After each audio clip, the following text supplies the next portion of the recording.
ગઈકાલે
જ મને લાગે અહીંયા પાટણમાં કે એમાં ડીજે વાળાને એમણે કઈ મીટિંગ કરી અને એમના જેમ એમ કીધું કે સદારામ બાપુની સાક્ષી અમે એમ કહીએ છીએ કે સરકારની કોઈ પણ મીટિંગ હશે તો એની અંદર અમે ડીજે નહીં આપીએ અને માઇક નહીં આપીએ.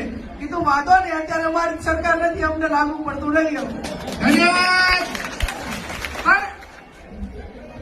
જ્યારે આપણે પરંપરાગત રીતે ઢોલ વગાડતા, શરણાઈ વગાડતા, નાસિક ઢોલ વગાડતા, આ પ્રમાણે તો આપણે લગ્નની અંદર વ્યવસ્થા હતી ને આજથી 20 વર્ષ પહેલા. એ ટાઈમે તમને ખબર છે કે જે ગામમાં વાલ્મીકી સમાજ હોય એ વાલ્મીકી સમાજ ઢોલ વગાડે અને એના મોડલા પ્રમાણે એના કુટુંબોની વેચણી હોય કે ભાઈ આ કુટુંબો આમ ના કરાક, આ કુટુંબો આમ ના કરાક. અને વાલ્મીકીને બધાની નિભાવવાની જવાબદારી કોની હોતી? આપણા ગામ જે તે ગામની. એ પછી પ્રસંગો બાદ એને નાના મોટી મદદ કરે. તો આ ડીજે આયા એ ટાઈમે કોઈ વાલ્મીકી સમાજે, શરણાઈ વાળે કે નાસિક ઢોલ વાળે તો કોઈએ વિરોધ ના કર્યો કે અમારી રોજગારી છીનવાઈ જશે. હકીકતમાં તો એ તો પૂરા હકદાર હતા.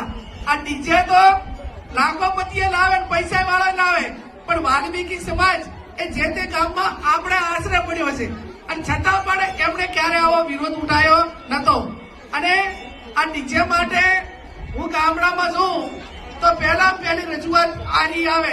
મરણ પ્રસંગ હોય, લગ્ન હોય, કોઈ પણ પ્રસંગે 100, 200, 150 આગેવાનો બેઠા હોય તો કે બેન આપણા સમાજમાં મહેરબાની કરીને આ તે લગ્નોમાંથી ડીજે લાવે છે ને એના હિસાબે ખૂબ મોટું નુકસાન થાય છે. એટલે મેં તો શું નુકસાન થાય બાપા?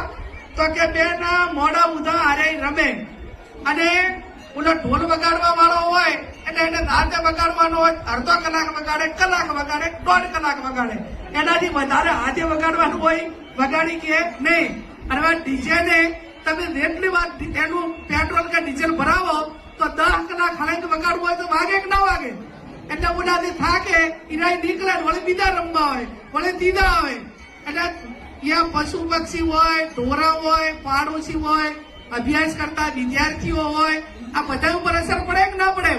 તમે બાજુમાં ડીજે વાળો નીકળે તો આખું મગજ થતરે, એટલું એનું વાઇબ્રેશન પેલું થાય, એનું વોઇસ ધમનીના હિસાબે. એના કરતા બીજા અનેક દાખલા સામે આવ્યા કે બેન આ 12 વાગ્યા 2-3 વાગ્યા ઉધા રમે, પછી સંસ્કૃતિ વિરોધના આપણાને શોભે ને એવા ગીતો ગાય ડીજે ઉપર, પછી એની અસર આ દીકરા દીકરીઓ ઉપર પડે અને નાસી જવાની ભાગી જવાની ઘટનાઓ પણ આ ડીજે માંથી બને છે. આવું મને 1000 આગેવાનોએ મારી પાસે રજૂઆત કરી. મેં કીધું આટલી બધી બત્તીઓ આવતી હોય તો ડીજે વાળા વોટ ના આલે તો એમને મુબારક. ડીજે વાળા બધાને કીધે તમારે કોઈને વોટ આપવાના ન થતા હોય, ભાજપને કોંગ્રેસને કોઈને, તો બેંકમાં એફડી કરાવજો ફરી અને એમને મિલકત રાખજો. કોઈ પણ બેંક જ્યાં હોય ને એમાં ફિક્સ ડિપોઝિટ કરાવી રાખજો. કેમ કે આ કોઈ બંધારણ કોંગ્રેસનું નતું, આ બંધારણ કોઈ ગેનીબેનનું નતું. આ તમામ ઠાકોર સમાજના, ભાજપના, કોંગ્રેસના અલ્પેશભાઈ હતા, સ્વરૂપજી હતા, ગેનીબેન હતા, બળદેવજી હતા, ચંદનજી હતા, ભાઈ આપણે દિનેશભાઈ હતા, અમરતજી હતા, લવેનજી હતા, બધા ધારાસભ્યો હતા કે નતા એમ, અને બધા પક્ષોના હતા ને. તો આમાં જે આપણે હાકું કરવા દઈએ એટલે હાકાવાલામાં કે આ કોંગ્રેસ વાળો છે તેને અહીંયા સમાજમાં હાકું નહીં કરવું એવું નહીં હોતું, કે આ ભાજપ વાળો છે કે એને અહીંયા હકા. એટલે આપણા સમાજના રીત રિવાજ, આપણા સમાજના એક સમાજના પ્રસંગો, સમાજના હગાવાલાનો રસ્તો, એક હગાવાલા માટેની ભાવના એ સમાજમાં જ હોય, એમાં ભાજપ ને કોંગ્રેસ ના હોય. આજ ડીજે વાળા આજ એવું કે છે કે ભાઈ અમે આ રીતે કરશું, તો કાલે કોઈ બીજા એમ કે છે કે તમારે કોંગ્રેસ વાળા જોડે જ હગાવાલા કરવા અને ભાજપ વાળા જોડે કરવા. આવું ચાલશે હે?